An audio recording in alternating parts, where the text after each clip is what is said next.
Safari LJ.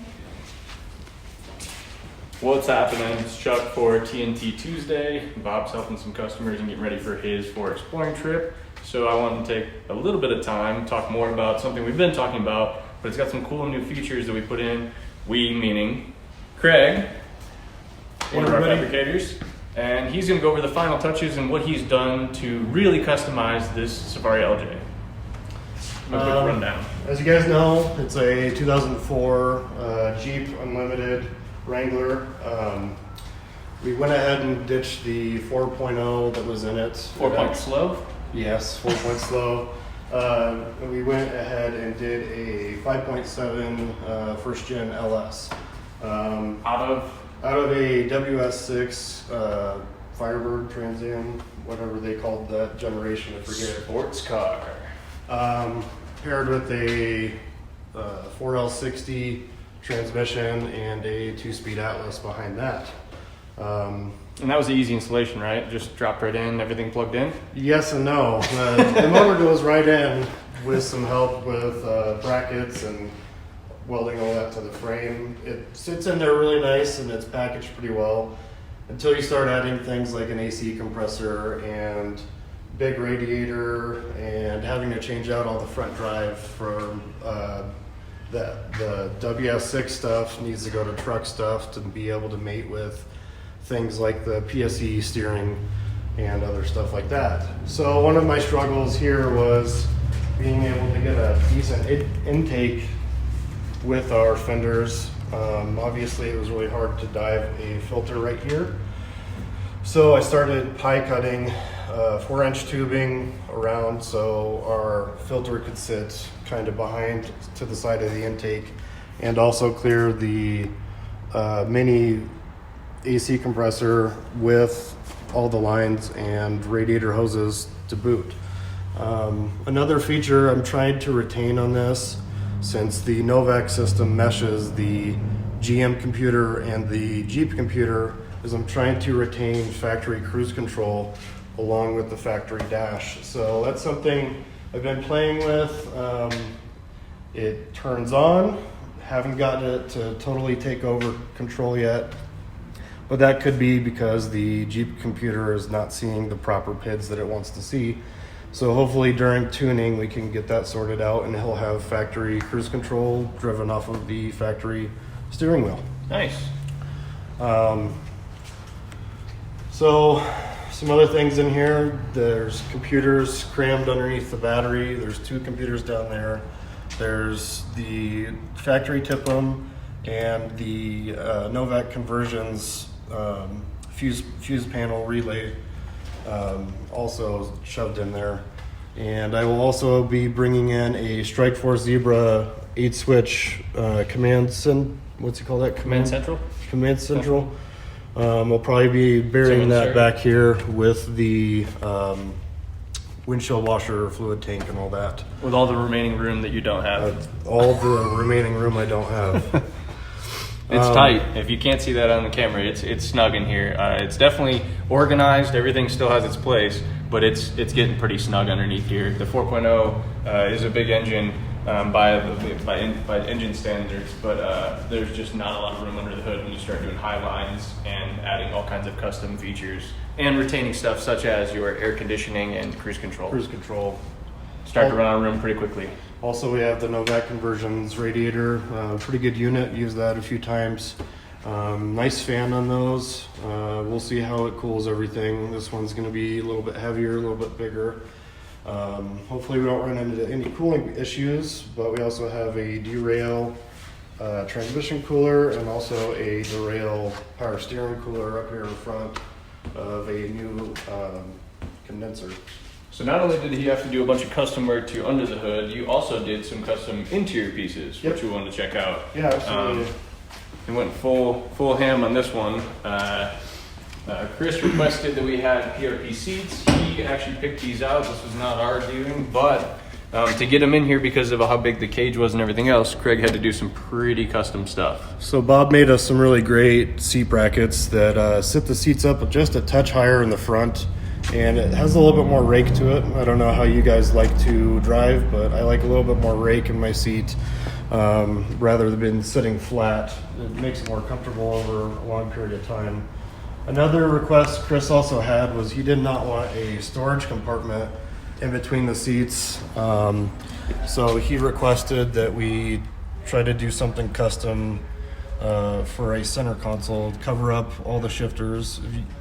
I don't know if you can see really well, but the factory transfer case shifters are in the factory location. Handbrake is in the factory location.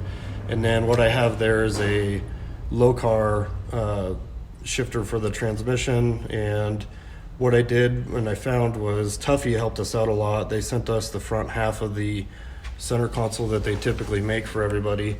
And I was able to modify that to kind of get rid of some of the dead space in there. And it'll be really nice to be able to hide some wiring and stuff in there. And later on, if he wants to do a small amplifier, I can usually hide all that inside the center console. So really also, fun, really fun project. One of the biggest features of this that Kraig has put in, those cup holders actually light up. Those are LED lit cup holders. I mean, this thing's pretty cool, but I think that's the coolest feature this thing has to date. I also I just got done mounting up the Strike Force Zebra 8 switches here. Kind of used that dead space, and you know there was like an old transmission overdrive switch and stuff in there that was no longer usable. So I fabbed up a little metal piece in there, so the 8 switches will fit in there, and he'll also have some more power outlets there. There's also 2 more 12-volt outlets in the back of the center console too, so we can have ARB refrigerators and whatever else we have there. So even with all the custom stuff you've done, we still were able to retain about 95% of the stock dash, even with being caged and the upgraded console, switch system, everything, Yep. and will remain usable as a factory gauge cluster. Yes. The next thing I really need to do, I need to get the stereo in here. Underneath the passenger seat, there will be a room for a small subwoofer, slimline, self-powered subwoofer, and all that wiring will hide underneath the center console. And then I was actually able to take the speaker pods that were originally in the top of the cage and just modified them some so they fit right here. The whole idea for this Jeep is just to maximize space.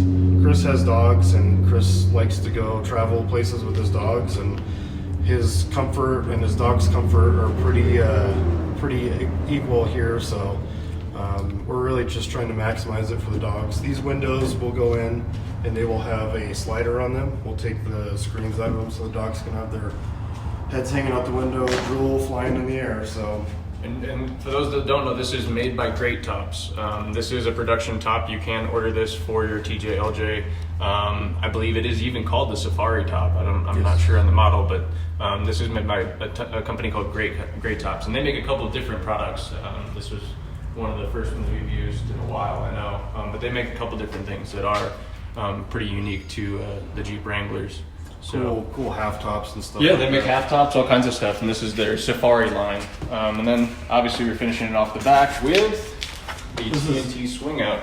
This is our tire carrier for the TJ/LJ, and very similar to the YJ too. Recommended 37-inch tire. We've done 40s on it. I think I've seen a 42 on it before. Really strong, really nice. Doesn't rattle.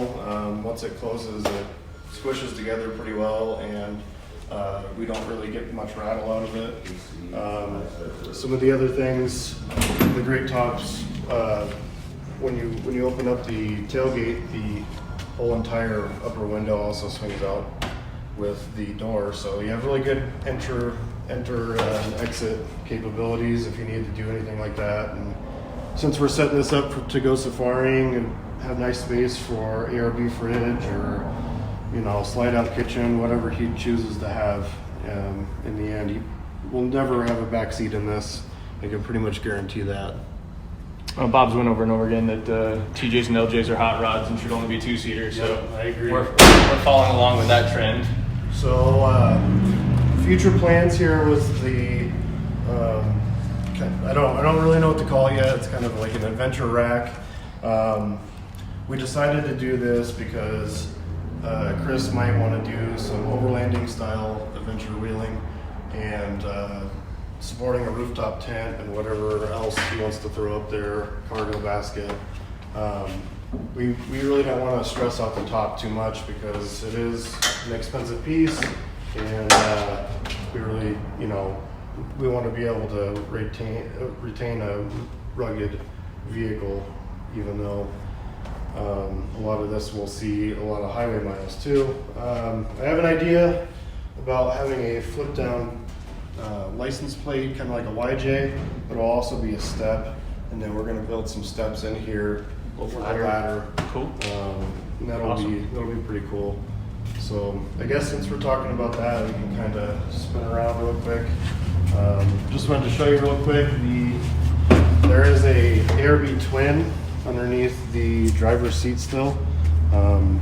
It's a tight squeeze, but I think it'll be really nice because I don't have to find a place for it in the back of the Jeep or underneath the hood now, because ARB twins are really hard to hide. Nice. That's an awesome motivation for this guy. I don't know if you could see it, but I tried. And then finishing it out, as you were saying with the rack, I see you also put a light bar up there. Who doesn't like lighting? Yeah, we're gonna have some more lighting on this. We'll have a couple of ditch lights, probably mount off of the bottom of the A pillar, if you want to call it that. Have a ditch light there. We'll have 2 more ditch lights in the back on top where the ladder's sitting. 50-inch LED light bar up front. And right now we're toying with the idea of possibly putting another bar right here to kind of just bring the whole look together. May not be super useful in the idea of being able to clamp stuff to it, but I think it'll bring the whole look together that we're going for with the safari style wheeling. The Jeep already looked really good. I think that the addition of whatever safari rack, whatever they're calling it this moment, just makes it look mean. It gives it a more rugged approach, and it's working for me. I'm not a light bar fan, never have been, but I think this one kind of fits in there. I really wanted to get this out here and show Kraig's been doing some killer work and some really custom touches to what is already a very custom Jeep. And I just want to give him some appreciation, some showtime, and really let him know and talk about what he's done to make this a very unique vehicle. I think it's a killer ride, and I know it's caught quite a bit of attention in the eye of many people because it is different and custom. So thanks, Kraig, for doing all the work. Yeah, it looks killer. Thank you. Appreciate your support. So we'll be with you next week. Hopefully we'll get Bob back out. I know he's going on a trip, but we'll see you next Tuesday for TNT Tuesday. If you guys have any questions, comments, want to know more about this or any other projects we have going on, send us a message, let us know, and we'll maybe feature that as well. If anything, we'll catch you next week. TNT Tuesday out.